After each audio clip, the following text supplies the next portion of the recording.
আসসালামু আলাইকুম। এটা একটি ইনফরমেটিভ ভিডিও, বুঝছেন? যারা এসব ইঞ্জিনের কাজ করেন এবং ইঞ্জিনিয়ার কাজে জড়িত তাদের জন্য ইনফরমেটিভ ভিডিও এটা। বাইকের বলেন, কারের বলেন, সব কিছুতে যে জিনিসটা এখন ধোঁয়ার মতো ডালা হচ্ছে, এটা হচ্ছে লিকুইড নাইট্রোজেন। এটা মেটালকে সংকোচন। যেগুলো সেন্সিটিভ জায়গাতে আপনার মেটালকে কি সংকোচ করতে হয়, মেটালকে কোনো ধরনের বাড়ি ছাড়া ঢুকাতে হয়। যেমন ধরেন সিলিন্ডারে অনেক হেডের সেন্সিটিভ জায়গাগুলোতে আপনি বাড়ি দিতে পারবেন না, বাড়ি দিয়ে মেটাল নষ্ট হয়ে যাবে।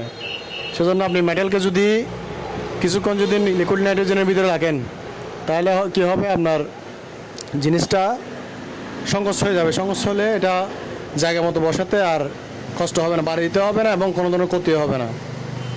ভিডিওটা শেয়ার করে সবাইকে জানার সুবিধা করে দিবেন। যারা যারা আপনারা এই সব কাজের সাথে জড়িত, দেখছেন খুব সহজে ঢুকে গেছে, নাহলে এটা বাড়ি দিয়ে ঢুকাতে হতো, জিনিসটা নষ্ট হয়ে যেত এবং জিনিসটার কোয়ালিটি খারাপ হয়ে যেত।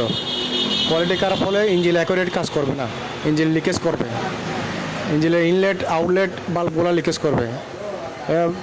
বাল্বের সিটগুলো বসানোর জন্য এটা আমরা নাইট্রোজেন ইউজ করলাম, লিকুইড নাইট্রোজেন।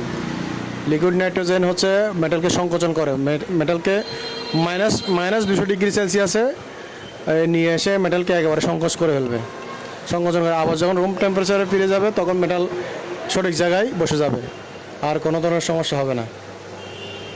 এই ধরনের ইনফরমেটিভ ভিডিও পাওয়ার জন্য আরও ইলেকট্রিক্যাল এবং মেশিনারিজ এই কাজগুলো আমি করে থাকি। আমার সাথে যোগাযোগ করতে পারেন এবং কোনো ধরনের হেল্প লাগলে আমার সাথে যোগাযোগ করতে পারেন। আসসালামু আলাইকুম।